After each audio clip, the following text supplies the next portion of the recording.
Wiha, for me, personally produce some of the most comfortable electrician's tools out there on the market today.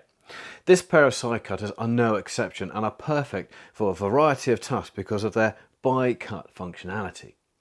This power button is used to increase the power cutting strength by around 50%. So let's put it to the test and see how much power they actually deliver.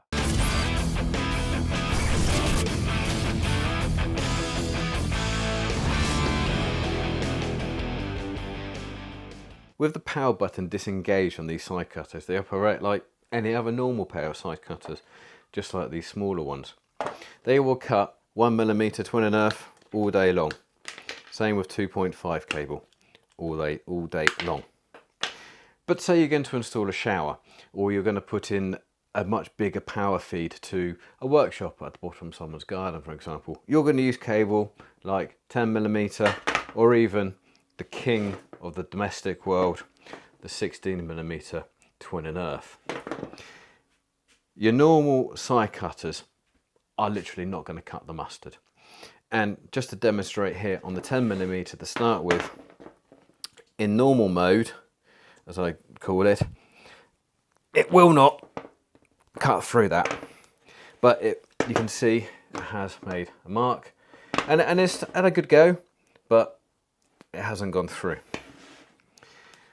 Pushing the button through changes the gearing mechanism, and you see how the cutting action has now changed and the jaws don't open quite so far.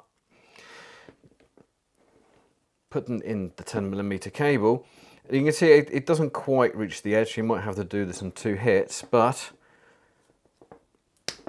that's so much easier, and you just got a little bit on the end there just to nibble off. Similarly, let's try it with the 16mm. Now I know I'm going to have to cut this in 2 halves because, well, the jaws just are not big enough to go right the way across. But let's see how it works. That's so easy. Yes, you've got to do it in 2 halves, but it's getting the job done. 15mm meter tails. Really easy. 25mm meter cables. Now the jaw doesn't quite go large enough to go all the way around that insulation, but we'll just try it on the tip.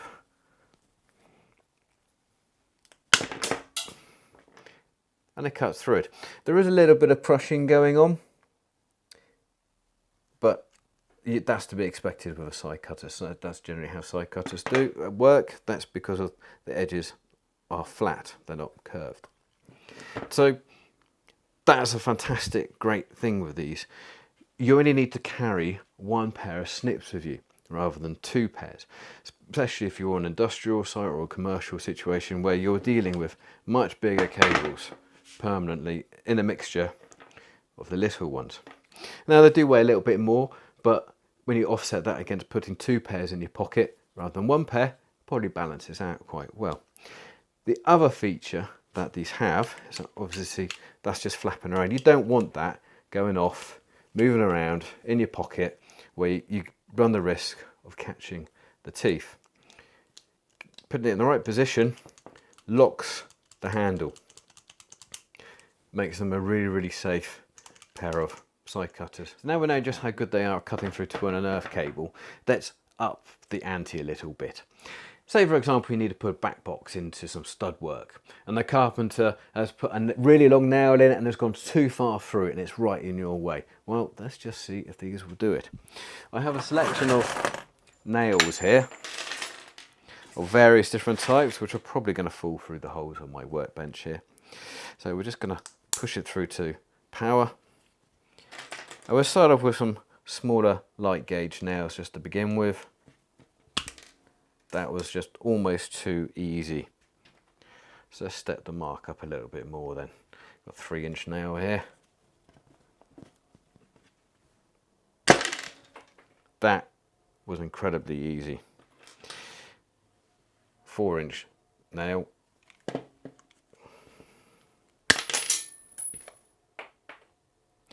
I think I need to find something a little bit more difficult. Well, obviously these nails aren't man enough for these side cutters, so I've had a rummage through my screws. Let's take a slightly smaller one to begin with.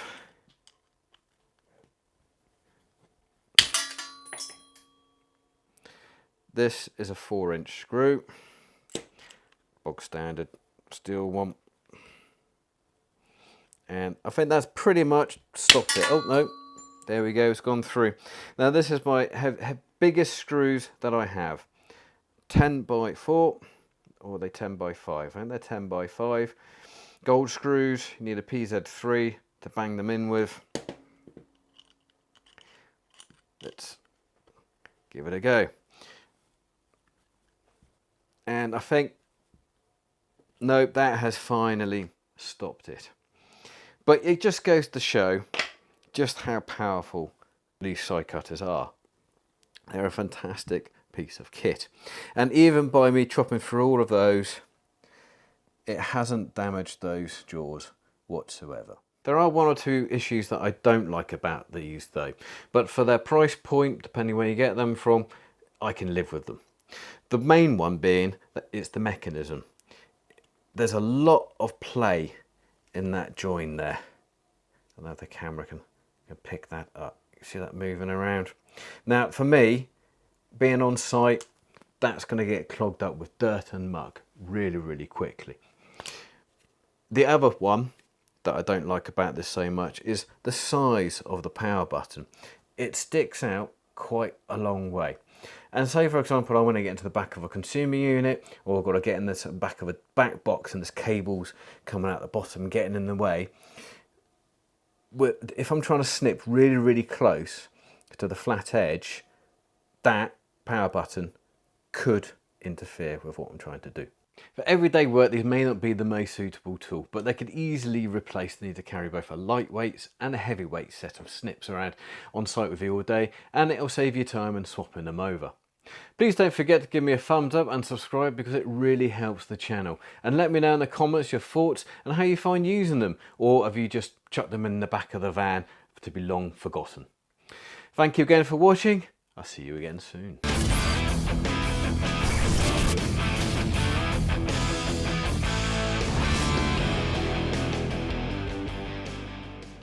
No, it's sandpaper. Okay. Why would I have toilet roll in here? Hmm? I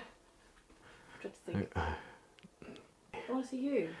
But the punters want to see they know the context. They know it's me. They just want to see me in the intro. Come here. I don't want to. Do as you're told. I don't want. Right, are we filming? Yeah. Oh dear.